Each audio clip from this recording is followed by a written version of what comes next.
నమస్కారం. నక్షత్రాలు వాటి స్వభావాలు కార్యక్రమానికి స్వాగతం.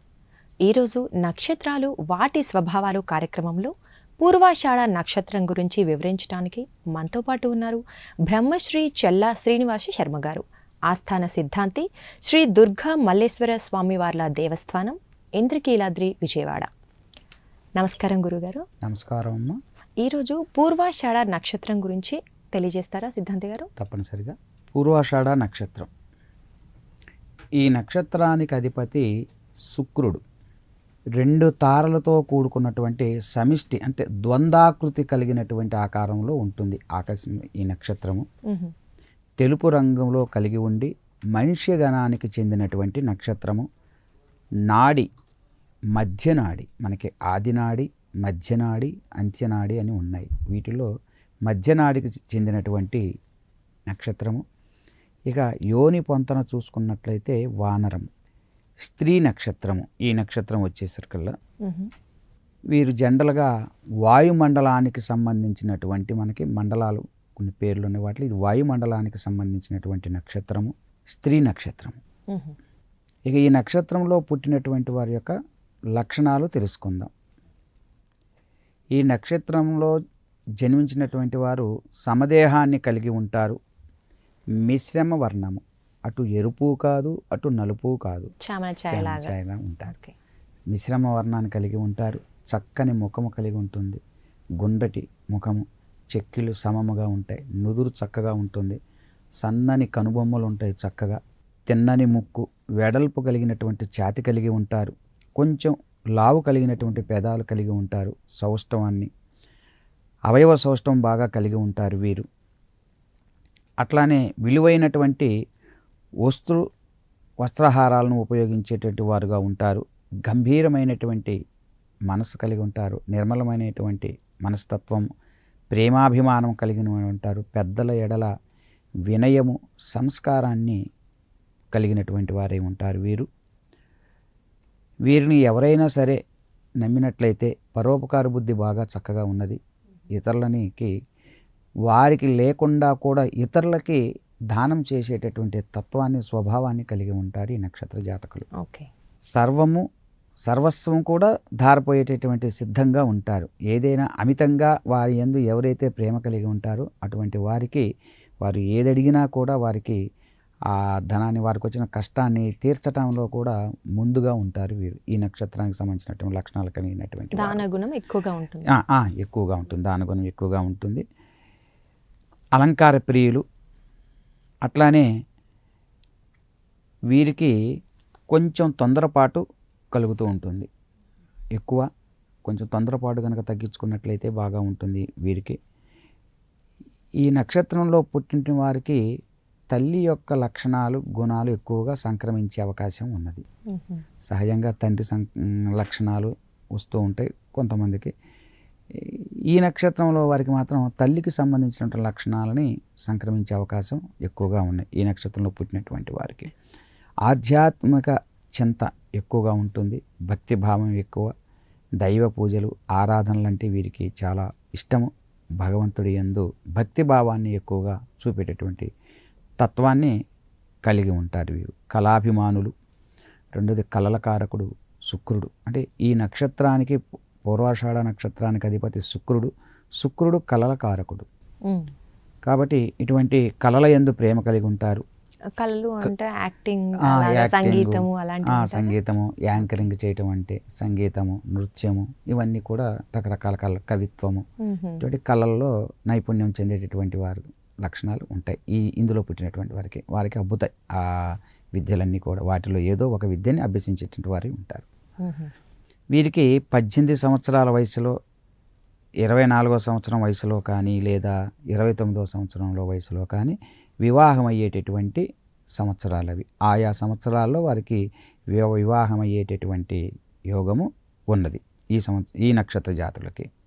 అట్లానే భార్యవర్గం వారికి వీరు ఎక్కువగా ప్రాధాన్యతలు ఇస్తారు.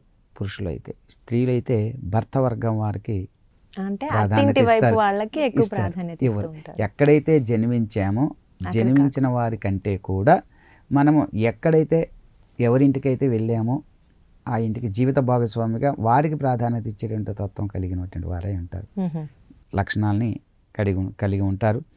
న్యాయశాఖ వంటి విద్యల్లో కొంచెం వీరికి ప్రావీణ్యం ఉండే అవకాశం ఉంది. ఆ విద్యలలో వీరు ఉన్నతులుగా జ్ఞానవంతులుగా కూడా కలిగి ఉంటారు.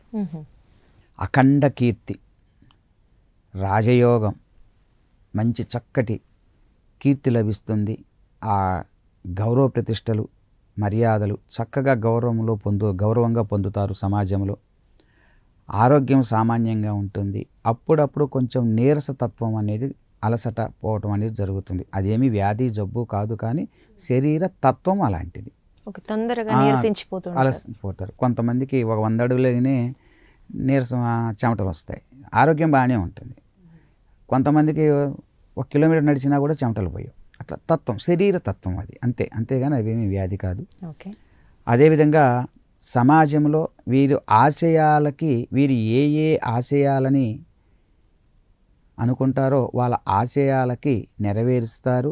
వాటికి ప్రశంసలు కూడా అందుకునేటటువంటి లక్షణాన్ని కలిగి ఉంటారు. అటువంటి లక్షణాలు వీళ్ళు అనుకుంటే తప్పనిసరిగా చేసేయగలుగుతారు ఏదైనా సరే. 33వ సంవత్సరంలో వయసులో మాత్రం వీరికి జీవితంలో మార్పులు కలుగుతాయి. 42వ సంవత్సరంలో మాత్రం భూములు కానీ, అంటే గృహములు కానీ, ఇటువంటి వీటికి సంక్రమించి, వాహన యోగములు ఇవన్నీ కూడా సంక్రమించి సమాజంలో గొప్ప సత్కారము, గౌరవము, మర్యాదలు అవన్నీ కూడా ఈ వయసులో ఎక్కువగా జరుగుతాయి. బాల్యము, యవ్వనములో కంటే కూడా ఈ మధ్యాంతరం నుంచి ఇంకా ఎక్కువగా వాళ్ళకి వచ్చే అవకాశాలు వచ్చాయి. మనం స్వాభావిక లక్షణాల్లో వీరికి గౌరవ మర్యాదలు అన్నీ పెరుగుతాయని అంటున్నాం కదా. స్థాయికి తగ్గట్టుగా, వయసు పెరిగే స్థాయికి, ఆ స్థాయికి తగ్గట్టుగా ఆయా గౌరవ మర్యాదలు వీరికి లభించేటువంటి తత్వాన్ని కలిగి ఉంటారు. అయితే పూర్వాషాఢ నక్షత్రంలో ఉండే వివిధ రకాల పాదాల్లో జన్మించిన వారికి మరి ఎలా ఉంటుంది గురువుగారు? తప్పనిసరిగా ముందుగా మొదటి పాదంలో జన్మించిన వారి యొక్క లక్షణాలు చూసుకుందామమ్మా. మొదటి పాదంలో జన్మించిన వారిని ఉత్పన్నాంశ అని అంటాం. అంటే ఇందులో జన్మించినటువంటి వారు సూర్యులు, కార్యశీలురు. అదేవిధంగా వీరు ఎర్రని నేత్రములు కలిగి స్వతంత్ర స్వభావం కలిగినటువంటి వారై ఉంటారు ఈ నక్షత్రంలో పుట్టినటువంటి వారు. అంతేకాకుండా వీరికి స్వతంత్రం లాభం అధికము, ధనవంతులు, తలపెట్టినటువంటి ఏ కార్యాన్నైనా కానీ చేసేటటువంటి సామర్థ్యము కలిగి ఉండేటువంటి తత్వాన్ని కలిగి ఉంటారు వీరు. ఇక రెండవ పాదంలో, పూర్వాషాఢ నక్షత్రంలో రెండవ పాదంలో పుట్టినటువంటి వారి యొక్క లక్షణాలు తీసుకుందాం. వీని అభయాంశ అంటారు. ఇందులో జన్మించినటువంటి వారు భారీ శరీరాన్ని కలిగి ఉంటారు. పొట్ట కొంచెం అధికంగా ఉంటుంది. స్వతంత్ర పురుషులని చెప్పాలి. వీరు స్వతంత్రంగా జీవించేటటువంటి వారుగా ఉంటారు. వీరు అంటే స్వయం ఉపాధి ద్వారా జీవనాన్ని కొనసాగించే అటువంటి వాటి ద్వారా జీవించినటువంటి అవకాశాలు ఎక్కువగా కనబడుతున్నవి. ఈ లక్షణం కనబడుతున్నాయి ఈ రెండో పాదంలో జన్మించిన వారికి. ఇక పూర్వాషాఢ నక్షత్రంలో మూడవ పాదంలో పుట్టినటువంటి వారి యొక్క లక్షణాలు తీసుకున్నట్లయితే వీరికి భాగ్యాంశ అనేటటువంటి పేరు. చక్కని మంచి హృదయం కలిగినటువంటి వారు, కానీ కొంచెం చంచల స్వభావం అనేది వీరికి సంక్రమిస్తుంది. దయాగుణం కలిగి ఉంటుంది. విద్య, వినయము, గౌరవము ఇవన్నీ కూడా కలిగి ఉంటారు, సంక్రమించిన వారై ఉంటారు వీరు. అదృష్టవంతులు, చక్కగా గొప్పటివారు, గౌరవం కలిగి ఉంటారు, మర్యాదలు. 42వ సంవత్సరం వయసు దాటిన తర్వాత ఈ పాదంలో పుట్టిన వారికి భోగభాగ్యాలు చక్కగా అనుభవించేటటువంటి లక్షణాలు కలిగి ఉంటారు.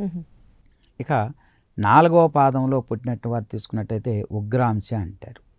అంటే ఈ పాదంలో పుట్టినటువంటి వారు విద్య లేని వారుగా, కొంచెం విద్యలో తక్కువ విద్యను కలిగి ఉండటం, స్నేహంలో సరైనటువంటి స్నేహం లేనివారై ఉండటం, మూర్ఖులుగా కలిగి ఉండటం, ఒకటి చేసే పనిలో మంచి చెప్పినా కూడా దాన్ని చెడుగా అర్థం చేసుకునేటువంటి తత్వాన్ని కొంత కలిగి ఉండటం, అటువంటి లక్షణాలని కలిగి ఉండేటువంటి తత్వాన్ని కలిగి ఉంటారు ఈ 4వ పాదంలో పుట్టినటువంటి వారు. అంటే వీటికి ఇక పరిహారాలు ఏమన్నా ఉంటాయా? అంటే కొన్ని పరిహారాలు రకాల మనకు ఏదైతే గండ స్థానాలు అవి మనం చెప్పుకుంటూ ఉన్నామో ఆ గండ సమయాలు చెప్పుకుంటున్నామో ఆయా సమయాలు వచ్చినప్పుడు మాత్రం కొంచెం ఆ జాగ్రత్తలు తీసుకున్నట్లయితే, జాగ్రత్తలు అంటే మనము ప్రతి నక్షత్రంలో చెప్తున్నాము. ఆ నక్షత్రాల్లో ఆ పాదాల్లో వాళ్ళకి ఏ ఏ సమయాల్లో గండాలు ఉంటాయో ఆ గండ సమయాల్లో జాగ్రత్తలు కొన్ని గ్రహాలు కలవని రోజున కొన్ని ఆ నక్షత్రం ఏ వారం వస్తుందో ఆ వారం రోజున ఆ నక్షత్రం వచ్చిన రోజున పనికిరాదని చెప్తున్నామో ఆయా రోజులను జాగ్రత్తలు తీసుకున్నట్లయితే దాని నుంచి తప్పించుకునేటువంటి అవకాశాలు ఉంటాయి. అదీను తర్వాత పుట్టిన గడియలను ఆధారంగా తీసుకొని ఆ గడియల్లో ఉన్నటువంటి గ్రహ సంచారాలను బట్టి ఈ లక్షణాల్లో మార్పులు వచ్చే అవకాశం కూడా ఉంది. కనుక ఆ పుట్టిన గడియలలో వచ్చినట్టు గ్రహ సంచారాలను బట్టి కొన్ని రెమెడీలు కనుక పాటించినట్లయితే వాటి నుంచి చెడు నుంచి తప్పించుకొని మంచిగా ఉండే అవకాశం తప్పనిసరిగా ఉన్నది. ఇక ఈ నక్షత్రంలో కనుక పుట్టినటువంటి వారిలో ఉన్నటువంటి వారికి ఏ ఏ సంవత్సరంలో వీరికి గండాలు ఉంటాయంటే ఒక్కసారి చూసుకుందాం. 30వ సంవత్సరం నందు రోగపీడ ఉంటుంది. 60వ సంవత్సరంలో మాత్రం అపమృత్యు గండం అనేటటువంటి అది తప్పితే వీరికి పూర్ణాయుర్దాయము 80 సంవత్సరాలు. 80 సంవత్సరాలు. 80 సంవత్సరాలు. స్త్రీ పురుషులు ఇద్దరికి కూడా. ఓకే. ఈ పూర్ణాయుర్దాయము గండాలు అనేవి స్త్రీ పురుషులకు ఇద్దరికి కూడా సమానమే. అదే వయసులో వస్తూ ఉంటాయి. వైవాహిక జీవితం కూడా చక్కగా బాగా ఉంటుంది. అనుకూలమైనటువంటి స్త్రీలకైతే భర్తలు, పురుషులకైతే అనుకూలమైనటువంటి భార్యలు వచ్చేటటువంటి అవకాశం ఉంటుంది. జీవితంలో దాంపత్యంలో అడ్జస్ట్ అయ్యేటటువంటి తత్వాన్ని కలిగి ఉంటారు. అనుకూలతల్లో ఒకరికొకరిని గౌరవించి ప్రేమించుకునే తత్వం కలగవారైనటువంటి వారై ఉంటూ ఉంటారు. ఇక ఈ నక్షత్రంలో అనుకూల తారలు అంటే ఈ నక్షత్రం వారికి పనికొచ్చేటటువంటి నక్షత్రాలు అశ్విని, కృత్తిక, మృగశిర, పునర్వసు, ఆశ్లేష నక్షత్రం, మఖా నక్షత్రం, ఉత్తరా నక్షత్రం, చిత్తా నక్షత్రం, విశాఖ, జ్యేష్ఠ, మూల, ఉత్తరాషాఢ, ధనిష్ట, అదేవిధంగా పూర్వభాద్ర, రేవతి. ఇక భరణి నక్షత్రము, పొబ్బలు, మధ్యమ రకం. ఇవి వీరికి అనుకూలమైనటువంటివి. అనుకూలం కానిటువంటి నక్షత్రాలు రోహిణి నక్షత్రం, ఆరుద్ర నక్షత్రం, పుష్యమి నక్షత్రం, హస్త, స్వాతి, అనురాధ, శ్రవణము, శతభిషం, ఉత్తరాభాద్ర. ఈ నక్షత్రాల రోజుల్లో వీరికి అనుకూలం కాదు. ఇందాక పరిహారాలు చెప్పుకున్నాం కదా. ఈ నక్షత్రాల్లో పనికి రావచ్చు. ఆయా నక్షత్రాలు వాళ్ళకు కొత్త పనులు కనుక తలపెట్టినట్టయితే నష్టం కలిగి ఇబ్బందులు కలిగేటటువంటి అవకాశాలు. కలిసి వచ్చే నక్షత్రాల్లో చేసుకుంటే ఇంకా బాగా అవకాశం ఉంటుంది. ఈ నక్షత్రంలో పుట్టినట్టు వారు మొదటిగా పాదంలో పుట్టినట్టు వారు భూ అనేటటువంటి అక్షరంతో మొదటి అక్షరం నామంలో మొదటగా వచ్చేటట్టుగా పెట్టుకోవాలి భూ. రెండవ పాదంలో పుట్టినవారు ధ, మూడవ పాదంలో పుట్టినవారు భ, నాలుగవ పాదంలో పుట్టినవారు ఢ. ఈ అక్షరాలతో కనుక మొదటి అక్షరం నామంలో కనుక ఉన్నట్లయితే మంచిది. ఇక ఈ నక్షత్రంలో పుట్టినట్టు వారికి దశలు ఏ విధంగా జరుగుతాయి అంటే పూర్వాషాఢ నక్షత్రానికి అధిపతి శుక్రుడు కనుక ముందుగా శుక్రదశతో జీవితం ప్రారంభమవుతుంది. శుక్రుడు 20 సంవత్సరాలు, తరువాత సూర్యుడు 6 సంవత్సరాలు, ఆ తర్వాత చంద్రుడు 10 సంవత్సరాలు, కుజుడు 7 సంవత్సరాలు, రాహు 18 సంవత్సరాలు, గురుడు 16 సంవత్సరాలు, శని 19 సంవత్సరాలు, బుధుడు 17 సంవత్సరాలు, కేతు 7 సంవత్సరాలు. ఆయా దశల వారీగా మహర్దశలు జరుగుతూ జీవితము అనుభవంలోకి వస్తుంది. వీరికి ఈ దశలు జరుగుతూ ఉంటాయి. ఆయా దశలలో ఒక్కసారి పరిశీలన చేసుకున్నట్లయితే దోషాలు ముందస్తుగా గురువులను సంప్రదించినట్లయితే రెమెడీలు పరిహారాలు చెప్పి దాన్ని ఆచరించినట్లయితే నక్షత్రం వారికి అన్ని విధాల శ్రేయోదాయకంగా ఉంటుంది. ఓకే. అంటే స్త్రీ పురుషులు ఇద్దరికి కూడా ఇవన్నీ ఒకేలాగా ఉంటాయి. ఓకే. స్వభావాల్లో ఏమి మార్పు ఏమి ఉండదంటే స్త్రీ పురుషులు ఒకే రకంగా ఉంటుంది. అన్ని ఒకే. స్త్రీలు ఎలా ఉంటారో చెప్పుకున్నాం ఇప్పుడే. అదే వాళ్ళు ఏ లక్షణం కలిగి ఉంటారు. ఓకే. ఈ నక్షత్రం వారికి మరి కలిసి వచ్చే రత్నము ఏది ఉంటుందంటారు? ఈ నక్షత్రం వారికి డైమండ్, వజ్రం అనేటటువంటిది కలిసి వచ్చేటటువంటి రత్నం. నక్షత్ర పూర్వకంగా కలిసి వచ్చేటటువంటి ఇంకొక రత్నం కూడా ఉన్నది. అది కనక పుష్యరాగం.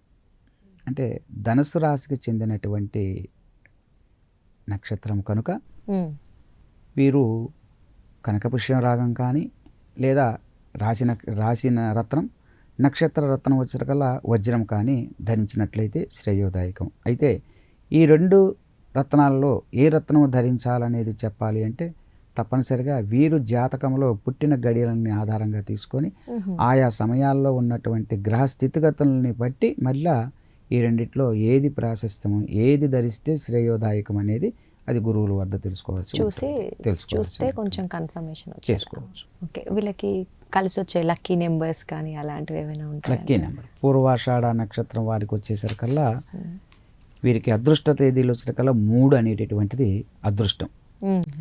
ఆది గురు శుక్ర శనివారాలు వీరికి కలిసి వచ్చేటటువంటి వారాలు. ఈ వారాలు గురు శనివారం శుక్రవారం ఆది గురు శుక్ర శనివారాలు వీరికి కలిసి వచ్చేటటువంటి వారాలు. రంగులు శ్వేతవర్ణం కానివ్వండి, ఇటువంటి రంగులు జనరల్గా గ్రే కలర్స్ ఇట్లాంటివి, క్రీమ్ కలర్స్ ఇట్లాంటివి వీరికి ఏవైనా కలిసి వస్తాయి. లైట్ కలర్స్ ఎక్కువగా తీసుకుంటే మంచిది, శ్రేయదాయకం. స్త్రీలకు సంబంధించినటువంటి విషయాల్లోకి వచ్చినట్లయితే ఈ నక్షత్ర జాతకులకి చిత్రలేఖనములో ముగ్గులలో విశిష్టత, మంచి అమితమైనటువంటి పరిజ్ఞానం కలిగిన వారై ఉంటారు. ఆహార దుస్తులు, అలవాట్లు, అట్లా గృహోపకరణాల యొక్క వస్తువులు నందు ప్రత్యేకమైన దృష్టి, ఇంట్రెస్టు, బాధ్యతతో కూడుకొని ఉంటారు. అధికంగా ప్రసన్నవదనులై ఉంటారు. అంటే ఏరు ఎలా స్పందించినా కూడా మనం చెప్పలో అయ్యో తాగుతారండి ముందుగా వారంతన వారుగా ముందుగా మనం అడగక ముందే స్పందన జరగటం. అందుకని అధికంగా వారు ప్రసన్నులై ఉంటారు, తొందరగా కలిసిపోతూ నలుగురిలో కలుపుకోలుగా ఉంటారని చెప్పవచ్చు. తల్లిదండ్రులు ఎందులో ప్రేమాభిమానాలను కలిగి ఉంటారు. మంచి చక్కటి దాంపత్య జీవితాన్ని కలిగి ఉంటారు. అట్లనే మంచి సంతానం కలుగుతుంది. అదేవిధంగా వీళ్ళు ఎటువంటి లోపం చేయాలనేటటువంటి తత్వాన్ని కలిగి ఉండరు. ఎప్పుడూ కూడా సేవ చేద్దాం, మంచి చేద్దాము, సత్యము ధర్మాన్ని ఆచరించుదామనేటటువంటి తత్వంలోనే వీళ్ళు కలిగి ఉంటారు. వీళ్ళు ఎప్పుడు కొంచెం నిజాయితీగా సంస్కారవంతుగా ఉంటారు. అందుకని వీరికి అన్నింటాలా కలిసి వస్తుంది. వీరికి 16వ సంవత్సరంలో అంటే వీరికి పుట్టినటువంటి మొదటి మాసంలోనే బాలారిష్ట దోషాలు ఉంటాయి ఈ నక్షత్రంలో పుట్టిన వారికి. అది కాకుండా 16వ సంవత్సరంలో జలగండం అనేది ఒకటి ఉంటుంది. అది తప్పించుకున్నట్లయితే 30వ సంవత్సరం నందు రోగపీడలు ఉంటాయి. ఆ తరువాత 60వ సంవత్సరం నందు అపమృత్యుదండం కొంచెం ఉండే అవకాశాలు ఉన్నాయి. గురుగారు, ఈ నక్షత్రంలో జన్మించిన వారికి అంటే ఎటువంటి కార్యక్రమాలు చేస్తే బాగా కలిసి వచ్చే అవకాశం ఉంటుంది, ఏది బాగుంటుంది అంటారు? ఈ నక్షత్రంలో ఆచరించవలసినటువంటి విషయాలు, ప్రయోజనాలు మీరు అడిగినటువంటివి చెప్తున్నాను. పూర్వాషాఢ నక్షత్రంలో చేయదగినటువంటి పనులు ఏవైనా ఉన్నాయంటే, ఒకటి రత్నాలకు సంబంధించింది, రెండోది బీజవాపనము, తర్వాత శస్త్ర శిక్షణ అంటే ఎంఎస్ సర్జన్ చేసేటటువంటి వారికి దాంట్లో జాయిన్ అవ్వాలంటే అటువంటి వాటికి ముహూర్తాల విషయంలో, అట్లానే గణిత ప్రారంభానికి, అదేవిధంగా పితృశార్థాలకి, గర్భాధాన ముహూర్తములకి, విద్యారంభానికి, విద్యను ఆరంభించటానికి కానీ, అదేవిధంగా యాత్రలు ప్రయాణాలు మాత్రం పనికిరావు. ఈ నక్షత్రంలో చేయకూడదు, రోజు చేయకూడదు. ఇక ఇటువంటి విషయాలన్నిటికీ కూడా ఈ నక్షత్రం పనికొస్తుంది. అంటే వివాహ శుభముహూర్తములు అనేటటువంటివి మాత్రం ఈ నక్షత్రంలో చేయరు. అందుకని వీటికి మాత్రమే ఉపయోగం. ఈయనకు చేసినట్లయితే వీరికి ఉపయుక్తంగా ఉంటుంది. అయితే పూర్వాషాఢ నక్షత్రము కూడుకున్న రోజున అంటే సోమవారము కానీ, మంగళవారము కానీ, శనివారము కానీ ఆ వారమై ఉండి ఈ 3 వారాల్లో ఏదో ఒక వారం, ఏ వారమైనా సరే ఆ రోజున కనుక ఆ నక్షత్రం వచ్చి ఉన్నట్లయితే అని ఉత్పాతక యమకంటగా మృత్యుయోగం అని చెప్పబడింది. అందుకని మనకి గండాలు ఉన్నటువంటి సంవత్సరాలు చెప్పాం. ఆ సంవత్సరంలో ఆ సోమవారం రోజున కానీ, ఆ మంగళవారం రోజు కానీ ఈ నక్షత్రం ఆ రోజు వచ్చి ఉన్న రోజున జాగ్రత్తగా ఉన్నట్లయితే ఆ గండాల నుంచి మనం తప్పించుకోవడానికి అవకాశం ఉంటుంది. కాబట్టి ఆ పరిహారాలు కనుక పాటించినట్లయితే అన్ని విధాల వీరికి శ్రేయోదాయకంగా ఉంటుంది. చింత చెట్టు ఒకటి, చిలుక, బకారక్షస్వరము ఈ నక్షత్రానికి చెందినటువంటివి ఇవన్నీ కూడా. జనరల్గా ఈ నక్షత్రం ధనుర్రాశిలో 13:21 నుంచి ప్రారంభమయ్యి ఈ నక్షత్రం ఆ రాశిలో 26:40 వరకు వ్యాప్తి చెంది ఉంటుంది. ఆ రాశిలో అంటే ఒక్కొక్క రాశిలో 2 నక్షత్రాలు అంటే 9 పాదాలు ఉంటాయనుకున్నాము. ఈ నక్షత్రము ఆ రాశిలో వ్యాపించి ఉండేటటువంటి డిగ్రీల స్థానం అయితే ఇప్పుడు చెప్పినటువంటిది. అంటే 13:21 నుంచి 26:40 వరకు వ్యాపించి ఉంటుంది. ఇది ఈ నక్షత్రం యొక్క స్వభావాలు, లక్షణాలు. గురుగారు, పూర్వాషాఢ నక్షత్రం గురించి జాతకులు ఎలా ఉంటారనే వివరాలు మాకు చాలా చక్కగా వివరించారు. ధన్యవాదాలు. ధన్యవాదాలు. ఇదండి ఈరోజు నక్షత్రాలు వాటి స్వభావాలు కార్యక్రమం. మరి ఒక ఎపిసోడ్తో మళ్ళీ కలుద్దాం. నమస్కారం.